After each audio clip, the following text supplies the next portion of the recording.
Today we're looking at section 4.6, which is the inverse trig functions. First, using your calculator, we're going to find sine of 24 degrees. Now, because it's a degree, we need to make sure the mode of the calculator is in degrees. Okay, so mode, go down to degree, highlight it, enter.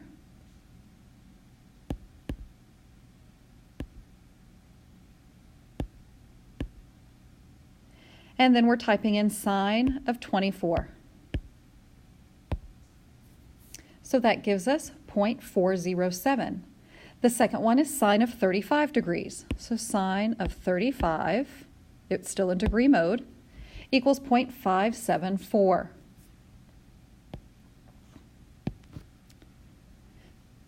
So sine of 24 was 0.407. Sine of 35 degrees is 0.574.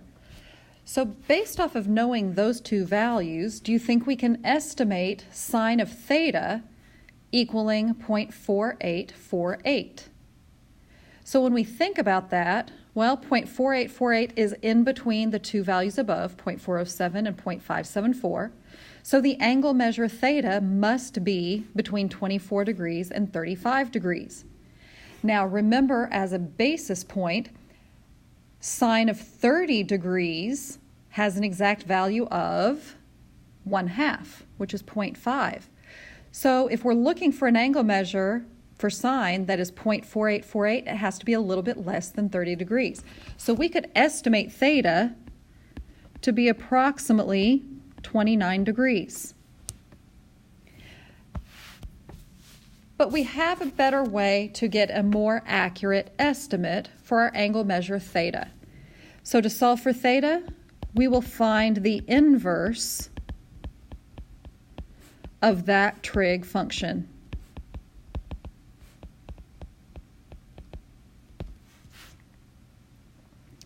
So on example 1, using your calculator, we're going to find the value of theta, the measure of the angle. The first one is inverse tangent of 1.2.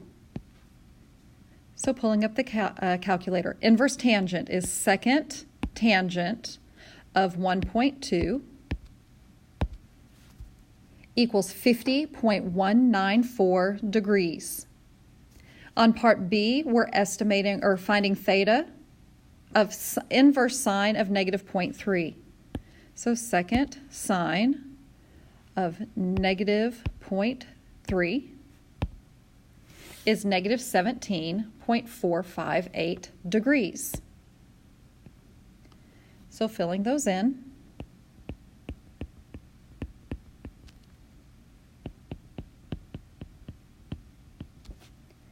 Now notice on example 2, it says find in radians.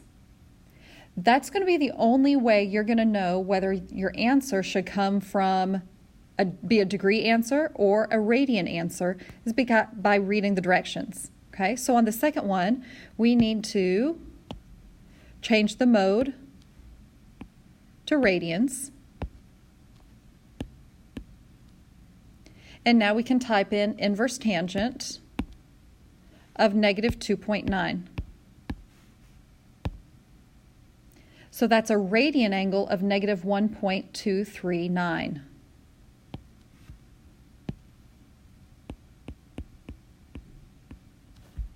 The next one is inverse sine of negative 2.9. So we do inverse sine of negative 2.9.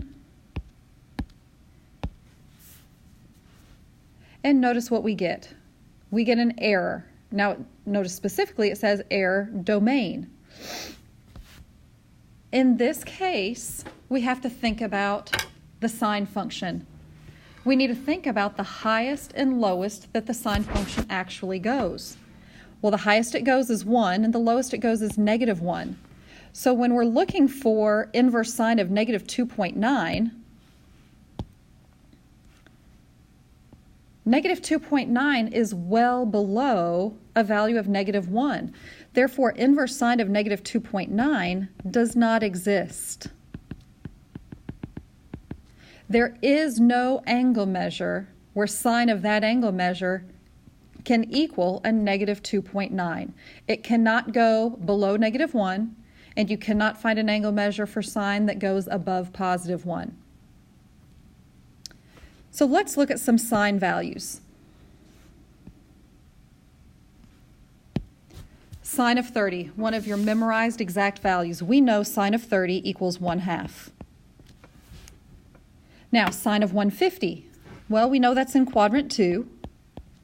Sine is positive in quadrant 2, and the reference angle is 30 degrees. So we're looking for positive sine of 30, which is 1/2.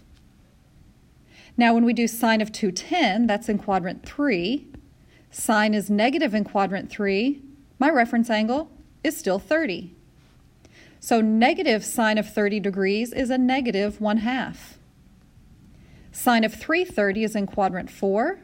Sine is negative in quadrant 4, and my reference angle is still 30 degrees. So that's a negative sine of 30, which is a negative 1/2. But when I go to the calculator and I type in inverse sine of 1/2, the calculator is going to give me, so we're going to quit that. I'm going to go back to degree mode.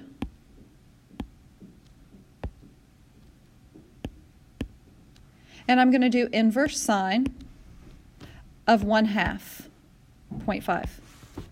And we see that equals 30 degrees.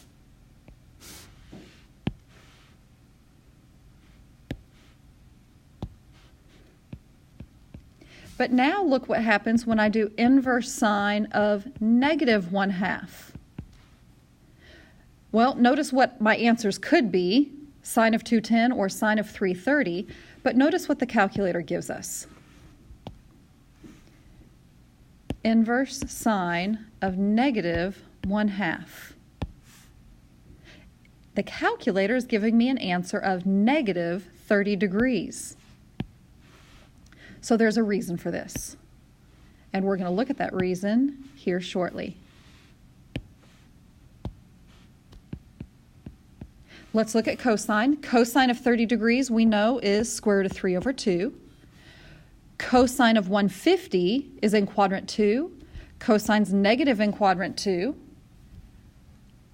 Reference angle of 30, so negative cosine of 30 is negative square root 3 over 2.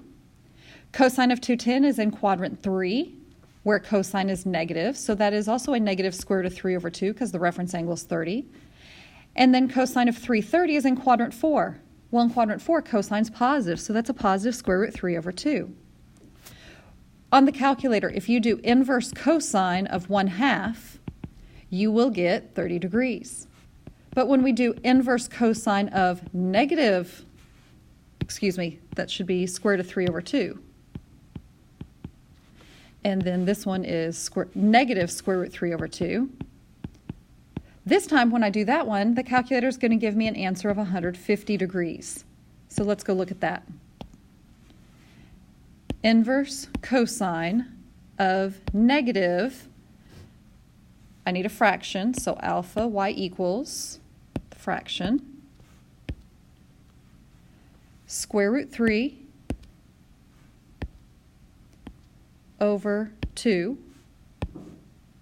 It gives me 150.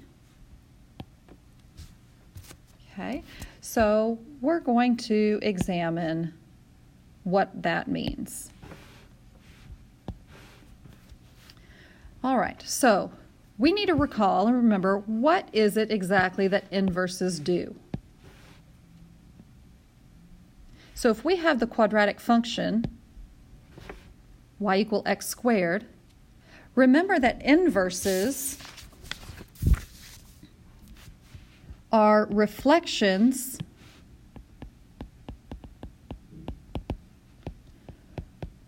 over the line y equal x.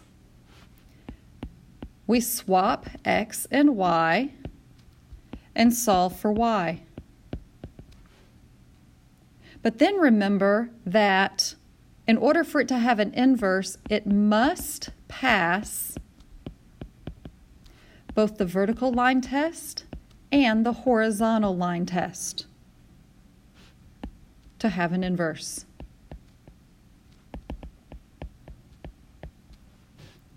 So if we look at the function y equal x squared, it fails the horizontal line test.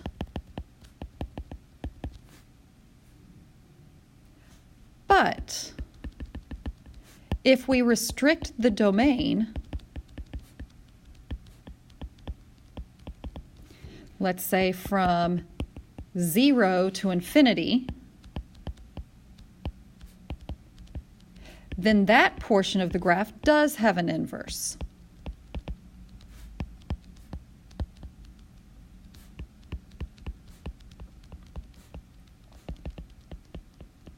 Okay, so let's restrict it. And then we're looking at the points from 0 to infinity. Okay, that point's going to be up here. And then to get the inverse graph, we swap the points. So 0, 0 is still 0, 0. The point 1, 1 is still 1, 1. The next point would be 2, 4. And so on the inverse graph, that point would be 4, 2. So we have the inverse function graph. And that's using the restricted domain. So let's see how this corresponds to our trig functions. Okay. First, we have the graph of y equals n of x, as shown here. As is, this trig function does not pass the horizontal line test. So, because it fails the horizontal line test, just like we did with the quadratic function, we have to restrict the domain of this function to include as much of the graph as possible close to the y-axis that will pass the horizontal line test. So if we look at the y-axis, I could go as far as negative pi over 2. Notice that puts us right here. And then I can go as far as positive pi over 2. And that portion of the graph by itself would pass the horizontal line test. So what we're doing is we're restricting the domain of sine from negative pi over 2 to positive pi over 2. We take as much of the graph as possible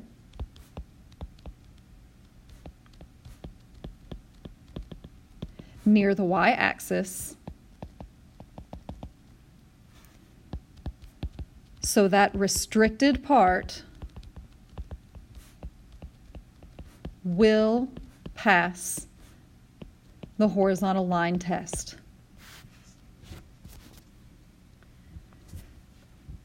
So then to get the graph of the inverse function, y equals inverse sine of x, we swap our points. So instead of the point pi over 2 negative 1, we have the point negative 1 pi over 2. 0, 0 is still 0, 0 when swapped. And the point pi over 2, 1 becomes 1 pi over 2. So this point was negative 1, negative pi over 2. We still have 0, 0, and this point is positive 1, positive pi over 2. And again, we get that by swapping out the original points. Pi over 2, 1 swaps to 1 over pi over 2. This was negative pi over 2, negative 1, and it swapped to be negative 1 comma negative pi over 2. Now let's look at the cosine graph.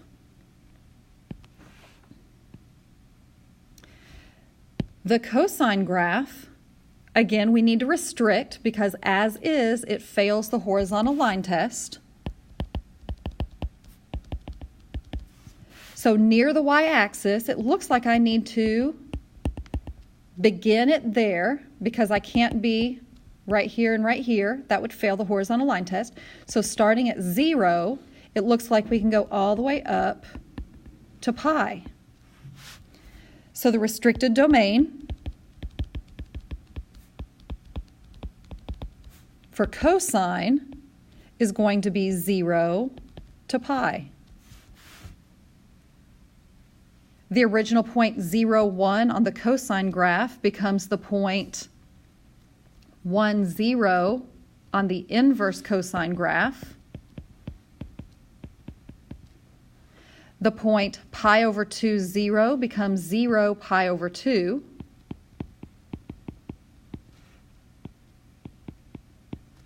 And then the point pi negative 1 becomes negative 1 pi. Okay, so far we've seen the restriction for the inverse sine graph needs to be negative pi over 2 to pi over 2. The restricted domain on the cosine graph, however, has to be 0 to pi.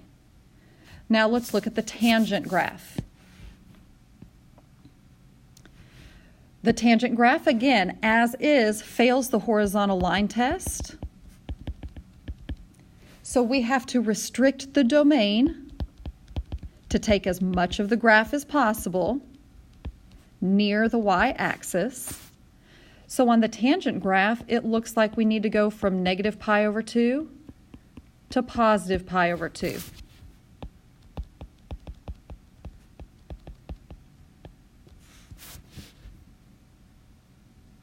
So we know on the tangent graph we have a point at pi over 4, or negative pi over 4, negative 1,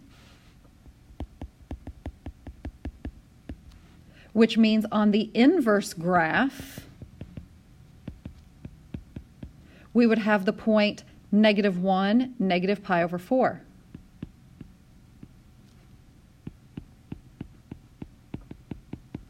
We still have 0, 0.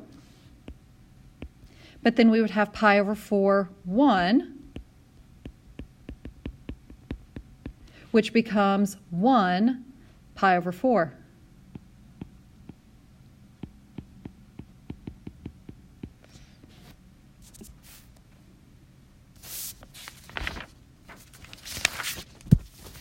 All right, so let's flip over and let's look at a quick summary of our inverse trig function graphs. For inverse sine, if we look at our coordinates, the restriction for inverse sine is negative pi over 2 to positive pi over 2. Negative pi over 2, we go from the x-axis clockwise down around to negative pi over 2. And then we go from 0 up to pi over 2. So we can see for inverse sine, we are only dealing with quadrants 1 and 4. In quadrant 1, sine is positive. In quadrant 4, sine is negative. Now when we look at inverse cosine, the inverse cosine graph goes from 0 to pi for its restricted domain.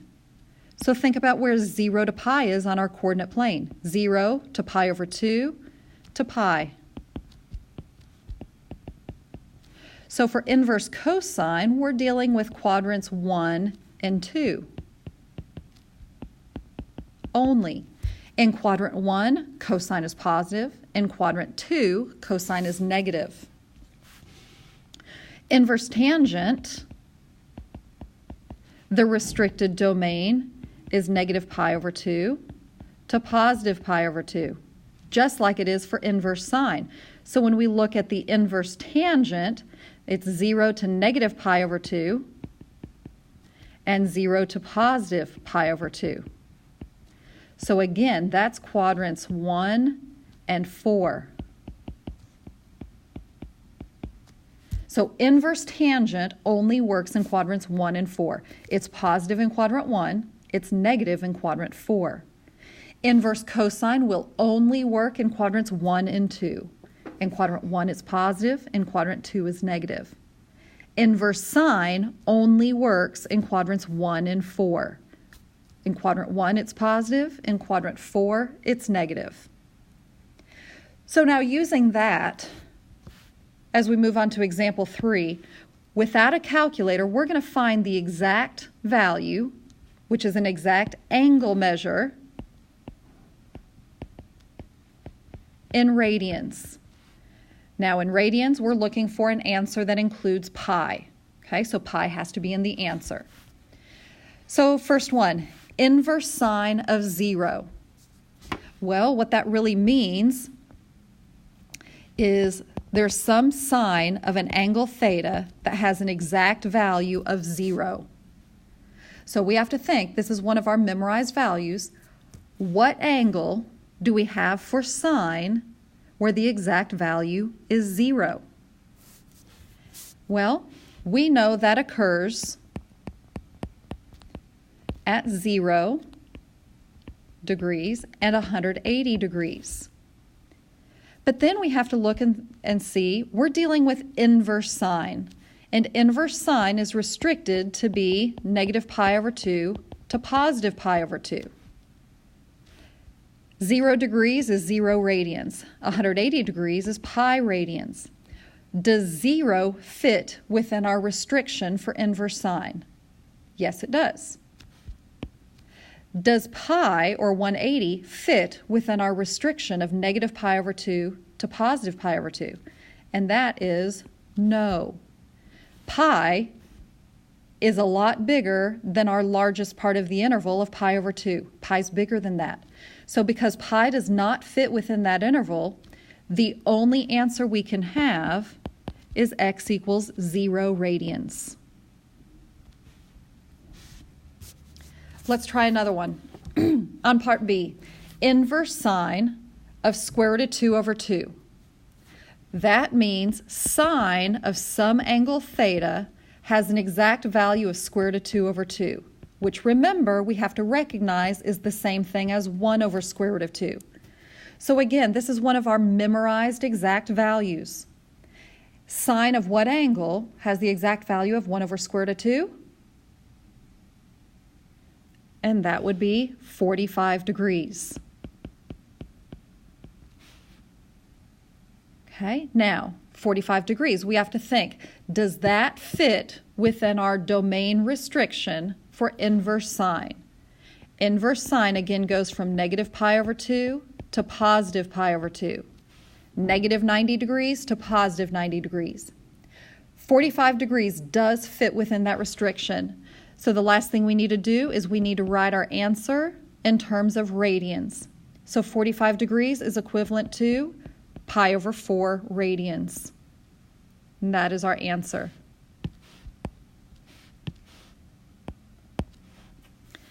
So let's try the next one. On part C, inverse sine of negative square root 2 over 2. So sine of some angle theta equals a negative square root of 2 over 2. Well, we just realized we're dealing with an angle of 45 degrees, but this time our exact value is negative. And when it's negative and we're dealing with inverse sine, remember inverse sine we can only be quadrant 1 or quadrant 4. In quadrant 1, sine is positive. In quadrant 4, sine is negative. So because this exact value is negative, that means we have to have an answer in quadrant 4. So in quadrant 4, again, it has to fit within our restriction of negative pi over 2 to positive pi over 2. So to correctly get it into quadrant 4, we're going to make the angle negative, because negative pi over 4 fits within the restriction. If I did 7 pi over 4 instead, which is equivalent to the negative pi over 4 and the negative 45 degrees, it's a coterminal angle. 7 pi over 4 is too big. It doesn't fit within the restriction.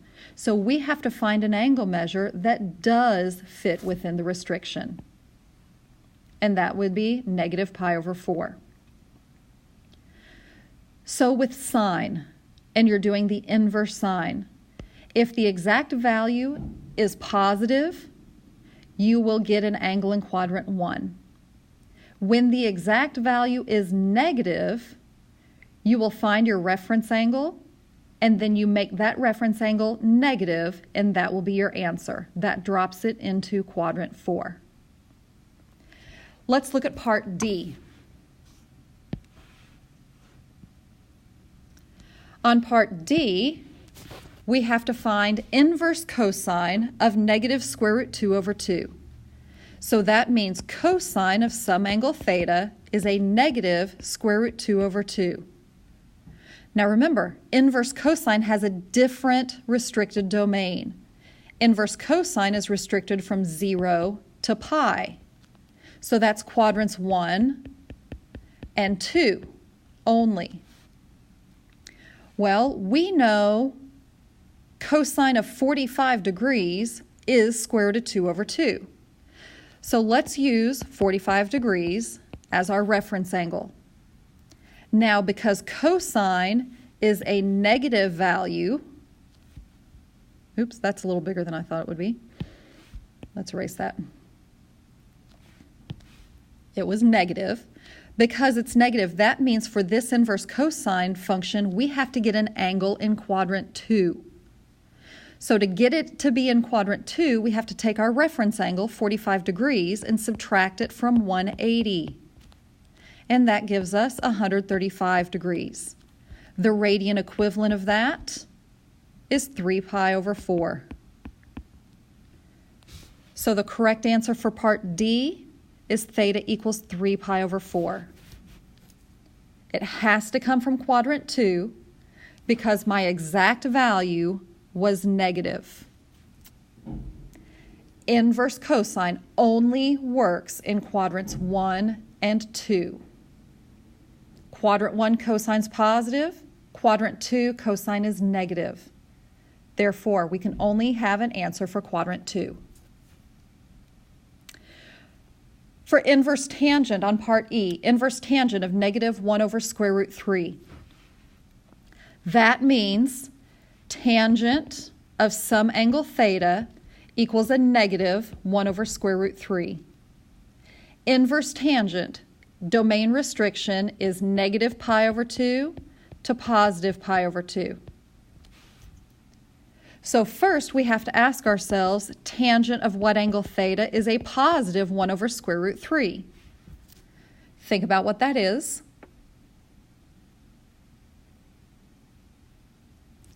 Okay, that's 30 degrees. Now, because tangent has a negative exact value, that means we have to drop this into quadrant 4.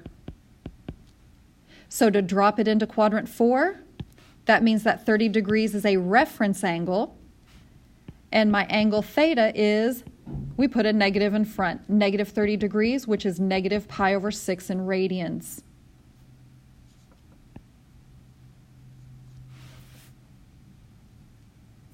All right, now you're going to try 2 of these on your own.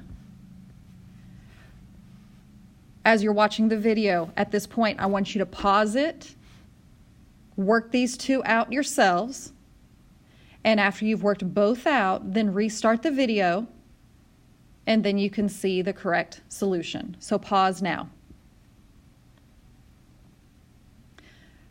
Okay, you should have already worked these. So on inverse sine of negative 1, we ask ourselves, sine of some angle theta has an exact value of negative 1. That occurs at 3 pi over 2. Well, 3 pi over 2, remember, is not within our restriction for inverse sine, negative pi over 2 to positive pi over 2. So we have to get a coterminal angle that is equivalent to 3 pi over 2. Remember, 3 pi over 2 is right here. Equivalent to that is negative pi over 2. Negative pi over 2 fits within our domain restriction. On letter G, inverse cosine of negative square root of 3 over 2 means cosine of some angle theta equals negative square root 3 over 2. So cosine of some angle equals square root of 3 over 2, and that angle is 30 degrees. But inverse cosine was a negative exact value, so that means we have to get an answer in quadrant 2 because the inverse cosine restriction is 0 to pi. So the quadrant 2 angle that has a reference angle of 30 degrees would be 150 degrees. In radians, that is 5 pi over 6. That is our final answer.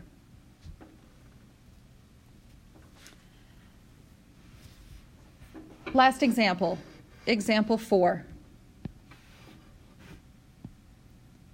Find the exact value without a calculator. This is where we have multiple trig functions and inverse trig functions all together.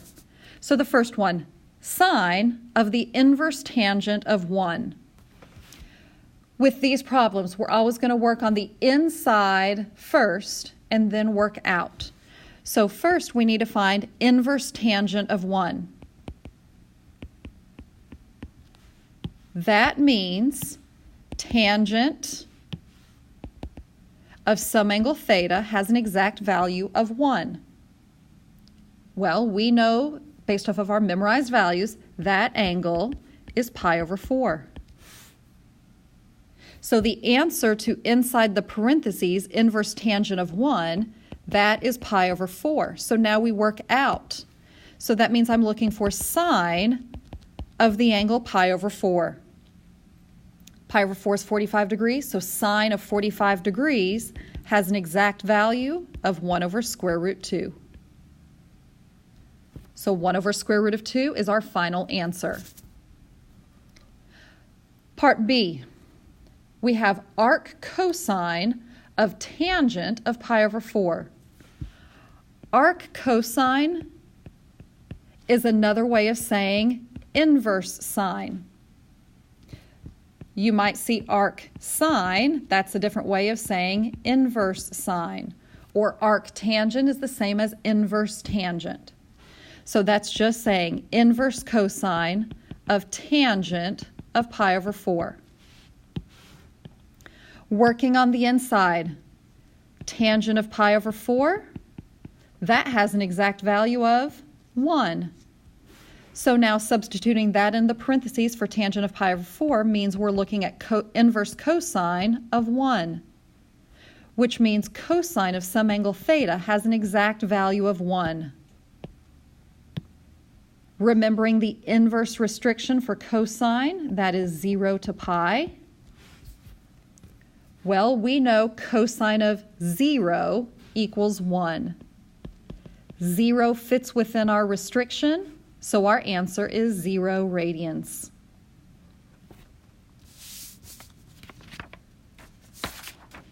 All right, now that's the end of the notes.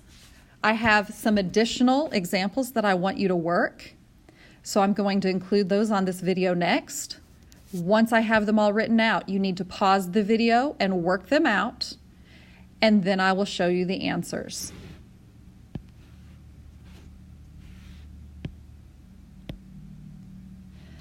So the first one I want you to do on your own, we're going to call it letter C. And you can do this on the back of your notes.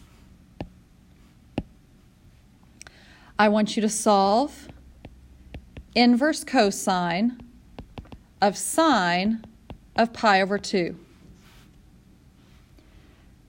Then, letter D, I want you to solve inverse sine of negative pi over 2. E, solve inverse cosine of negative pi over 6. Letter F, solve tangent of inverse sine of negative 1. And last but not least, letter G. Here's your challenge one. Secant of inverse tangent of sine of inverse cosine of 0.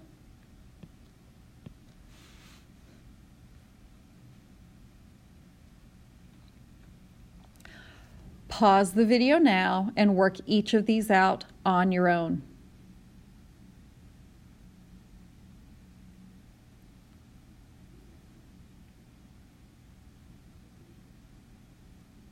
Okay, now that you've rejoined me, here are the answers. On letter C, sine of pi over 2 has an exact value of 1, so we're looking for inverse cosine of 1. Inverse cosine of 1 equals 0. Letter D, inside parentheses, sine of negative pi over 2.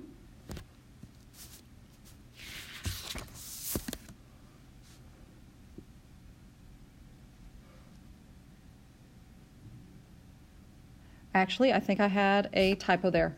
Not a typo, I wrote it wrong. That should be sine of negative pi over 6.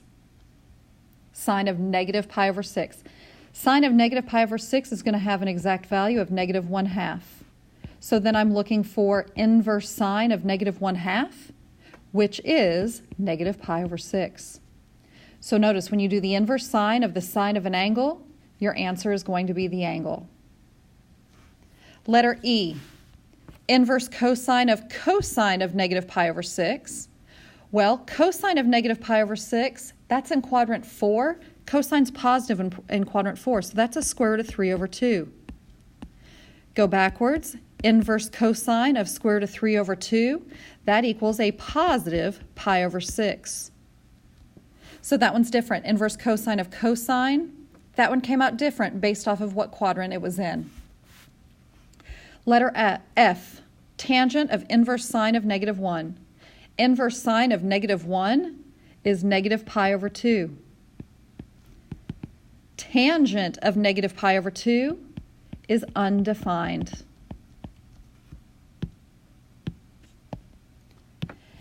And then finally, the last one, the challenge. Inverse cosine of 0 is pi over 2. So now we need sine of pi over 2. Sine of pi over 2 equals 1. So now I need inverse tangent of 1. Inverse tangent of 1 is 45 degrees. So then I need secant of 45 degrees. Secant is the reciprocal of cosine. Cosine of 45 is 1 over square root of 2, so the reciprocal of that is square root of 2 over 1, which is square root of 2. And that's our final answer.